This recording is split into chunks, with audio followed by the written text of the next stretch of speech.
Chapter 13 of Favorite Fairy Tales by Logan Marshall. Dick Wittington and His Cat. In the reign of King Edward III, there was a poor orphan boy named Dick Wittington, living in a country village a long way from London. He was a sharp little lad, and the stories that he heard of London being paved with gold made him long to visit that city. One day a large wagon and 8 horses, with bells at their heads, drove through the village. Dick thought it must be going to London, so he asked the driver to let him walk by the side of the wagon. As soon as the driver heard that poor Dick had neither father nor mother, and saw by his ragged clothes that he could not be worse off than he was, he told him he might go if he would, so they set off together. Dick got safely to London, and was in such a hurry to see the fine streets paved with gold that he ran through many of them, thinking every moment to come to those that were paved with gold. For Dick had seen a guinea 3 times in his own little village, and remembered what a lot of money it brought in change, so he thought he had nothing to do but to take up some little bits of pavement, and he would then have as much money as he could wish for. Poor Dick ran till he was tired, and had quite forgotten his friend the driver. At last, finding it grow dark, and that every way he turned he saw nothing but dirt instead of gold, he sat down in a dark corner and cried himself to sleep. Next morning, being very hungry, he got up and walked about, and asked everybody he met to give him a halfpenny to keep him from starving. At last a good-natured looking gentleman saw how hungry he looked. "Why don't you go to work, my lad?" said he. "I would," answered Dick, "but I do not know how to get any." "If you are willing," said the gentleman, "come with me," and so saying he took him to a hayfield, where Dick worked briskly and lived merrily till the hay was all made. After this he found himself as badly off as before, and being almost starved again, he laid himself down at the door of Mr. Fitzwarren, a rich merchant. Here the cook, an ill-tempered woman, called out to poor Dick, "What business have you here, you lazy rogue? If you do not take yourself away, we will see how you like a sousing with some dishwater I have here that is hot enough to make you jump." At this time Mr. Fitzwarren himself came home to dinner, and when he saw a dirty, ragged boy lying at the door, he said in a kind and gentle voice, "Why do you lie there, my lad? You seem old enough to work. I'm afraid you are lazy." "No, sir," said Dick to him, "I would work with all my heart, but I do not know anybody, and I am sick for want of food." "Poor fellow," answered Mr. Fitzwarren, "get up and let me see what ails you." Dick tried to rise, but he was too weak to stand, for he had not eaten anything for 3 days. So the kind merchant ordered him to be taken into the house, and have a good dinner given to him, and to be kept to do what dirty work he could for the cook. Dick would have lived happily in this good family if it had not been for the ill-natured cook, who was finding fault and scolding him from morning till night. And besides, she was so fond of basting that, when she had no roast meat to baste, she would be basting poor Dick. But though the cook was ill-tempered, the footman was quite different. He had lived in the family many years, and was an elderly gentleman, and very kind-hearted. He had once a little son of his own, who died when about the age of Dick, so he could not help feeling pity for the poor boy, and sometimes gave him a halfpenny to buy gingerbread or a top. The footman was fond of reading, and used often in the evening to entertain the other servants with some amusing book. Little Dick took pleasure in hearing this good man, which made him wish very much to learn to read too. So the next time the footman gave him a halfpenny, he bought a little book with it, and with the footman's help, Dick soon learnt his letters, and afterwards to read.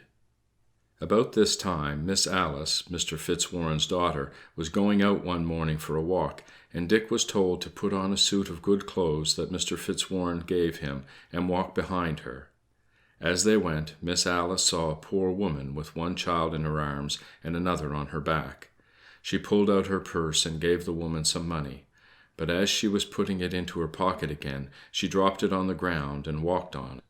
It was lucky that Dick was behind, and saw what she had done, for he picked up the purse and gave it to her again. Another time, when Miss Alice was sitting with the window open and amusing herself with a favorite parrot, it suddenly flew away to the branch of a high tree, where all the servants were afraid to venture after it. As soon as Dick heard of this, he pulled off his coat and climbed up the tree as nimbly as a squirrel, and after a great deal of trouble caught her and brought her down safely to his mistress. Miss Alice thanked him, and liked him ever after for this. The ill-humored cook was now a little kinder, but besides this Dick had another hardship to get over. His bed stood in a garret, where there were so many holes in the floor and the walls that every night he was waked in his sleep by the rats and mice, which ran over his face and made such a noise that he sometimes thought the walls were tumbling down about him. One day a gentleman who came to see Mr. Fitzwarren wanted his shoes polished. Dick took great pains to make them shine, and the gentleman gave him a penny. With this he thought he would buy a cat, so the next day, seeing a little girl with a cat under her arm, he went up to her and asked if she would let him have it for a penny. The girl said she would, and that it was a very good mouser. Dick hid the cat in the garret, and always took care to carry a part of his dinner to her, and in a short time he had no more trouble from the rats and mice. Soon after, his master had a ship ready to sail, and as he thought it right all his servants should have some chance for good fortune as well as himself, he called them into the parlor, and asked them if they wanted to take a share in the trading trip. They all had some money that they were willing to venture, except poor Dick, who had neither money nor goods. For this reason he did not come into the parlor with the rest, but Miss Alice guessed what was the matter, and ordered him to be called in. She then said she would put in money for him from her own purse, but her father told her this would not do, for Dick must send something of his own. When poor Dick heard this, he said he had nothing but a cat. "Fetch your cat, then, my good boy," said Mr. Fitzwarren, "and let her go." Dick went upstairs and brought down poor puss, and gave her to the captain with tears in his eyes.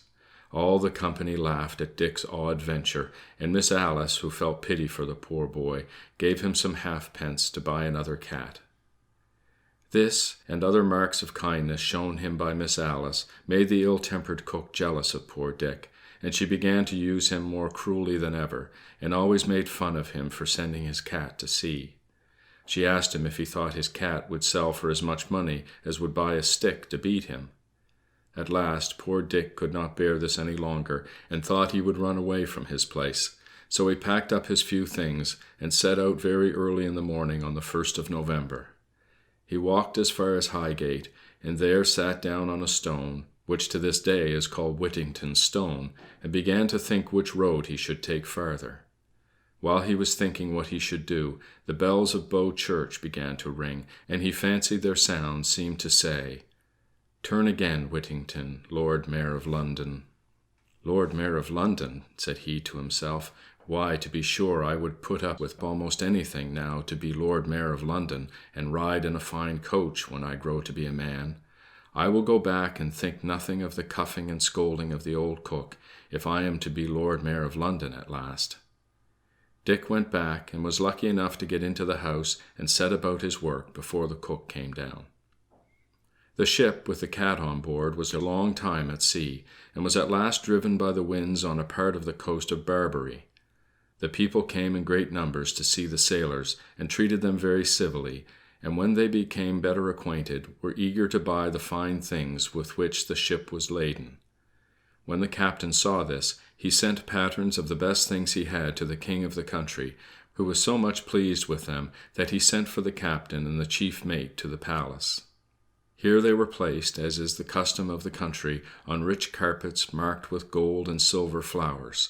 The king and queen were seated at the upper end of the room, and a number of dishes of the greatest rarities were brought in for dinner. But before they had been on the table a minute, a vast number of rats and mice rushed in, and helped themselves from every dish. The captain wondered at this, and asked if these vermin were not very unpleasant. "Oh, yes," they said, "and the king would give half of his riches to get rid of them, for they not only waste his dinner, as you see, but disturb him in his bedroom, so that he is obliged to be watched while he is asleep."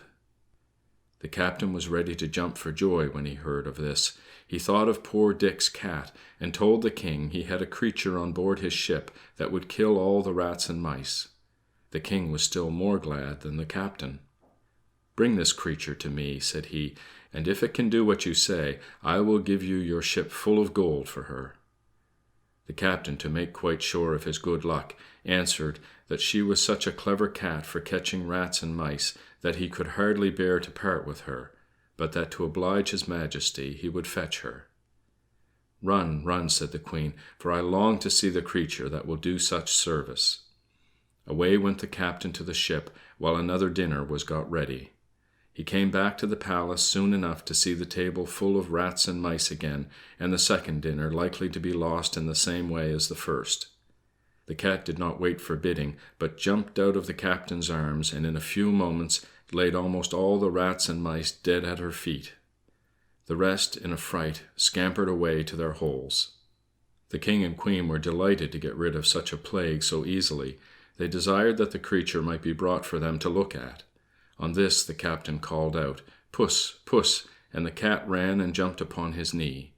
He then held her out to the Queen, who was afraid to touch an animal that was able to kill so many rats and mice, but when she saw how gentle the cat seemed, and how glad she was at being stroked by the captain, she ventured to touch her too, saying all the time, "Poot, poot," for she could not speak English. At last the Queen took Puss on her lap, and by degrees became quite free with her, till Puss purred herself to sleep. When the King had seen the actions of Mistress Puss, and was told that she would soon have young ones, which might in time kill all the rats and mice in his country, he bought the captain's whole ship's cargo, and afterwards gave him a great deal of gold besides, which was worth still more, for the cat. The captain then took leave, and set sail with a fair wind, and arrived safe at London. One morning, when Mr. Fitzwarren had come into the counting-house and seated himself at the desk, somebody came tap, tap, tap at the door. "Who is there?" said Mr. Fitzwarren. "A friend," answered someone, and who should it be but the captain, followed by several men carrying vast lumps of gold that had been paid him by the King of Barbary for the ship's cargo. Then they told the story of the cat, and showed the rich present that the King had sent to Dick for her, upon which the merchantman called out to his servants, "Go fetch him, we will tell him of the same, pray call him Mr. Wittington by name." Mr. Fitzwarren now showed himself a really good man, for while some of his clerks said so great a treasure was too much for such a boy as Dick, he answered, "I will not keep the value of a single penny from him. It is all his own, and he shall have every farthing's worth of it." He sent for Dick, who happened to be scouring the cook's kettles, and was quite dirty, so that he wanted to excuse himself from going to his master. Mr. Fitzwarren, however, made him come in, and ordered a chair to be set for him, so that poor Dick thought they were going to make fun of him, and began to beg his master not to play tricks with a poor boy, but to let him go again to his work. "Indeed, Mr. Whittington," said the merchant, "we are all in earnest with you, and I heartily rejoice in the news these gentlemen have brought you. For the captain has sold your cat to the King of Barbary, and brought you, in return for her, more riches than I possess, and I wish you may long enjoy them." Mr. Fitzwarren then told the men to open the great treasure they had brought with them, and said, "Mr. Whittington has now nothing to do but to put it in some place of safety." Poor Dick hardly knew how to behave himself for joy. He begged his master to take what part of it he pleased, since he owed it all to his kindness. "No, no," answered Mr. Fitzwarren, "this is all your own, and I have no doubt you will use it well." Dick next asked his mistress, and then Miss Alice, to accept a part of his good fortune, but they would not, and at the same time told him that his success afforded them great pleasure. But the poor fellow was too kind-hearted to keep it all to himself, so he made a handsome present to the captain, the mate, and every one of the sailors, and afterwards to his good friend the footman, and the rest of Mr. Fitzwarren's servants, and even to the ill-natured cook. After this, Mr. Fitzwarren advised him to get himself dressed like a gentleman, and told him he was welcome to live in his house till he could provide himself with a better. When Whittington's face was washed, his hair curled, his hat cocked, and he was dressed in a nice suit of clothes, he was as handsome as any young man who visited at Mr. Fitzwarren's, so that Miss Alice, who had been so kind to him and thought of him with pity, now looked upon him as fit to be her sweetheart. and the more so, no doubt, because Wittington was now always thinking what he could do to oblige her, and making her the prettiest presents that could be. Mr. Fitzwarren soon saw their love for each other, and proposed to join them in marriage, and to this they both readily agreed. A day for the wedding was soon fixed, and they were attended to church by the Lord Mayor, the Court of Aldermen, the sheriffs, and a great number of the richest merchants in London, whom they afterwards treated with a fine feast. History tells us that Mr. Wittington and his lady lived in great splendor and were very happy. They had several children. He was Sheriff of London in the year 1360, and several times afterwards Lord Mayor. The last time he entertained King Henry V on His Majesty's return from the famous Battle of Agincourt. In this company, the King, on account of Whittington's gallantry, said, "Never had prince such a subject." And when Whittington was told this at the table, he answered, "Never had subject such a king." Going with an address from the city on one of the King's victories, he received the honor of knighthood. Sir Richard Wittington supported many poor. He built a church, and also a college with a yearly allowance to poor scholars, and near it raised a hospital. The figure of Sir Richard Wittington, with his cat in his arms, carved in stone, was to be seen till the year 1780 over the archway of the old prison of Newgate, that stood across Newgate Street. End of chapter 13. Recording by Evan Smith.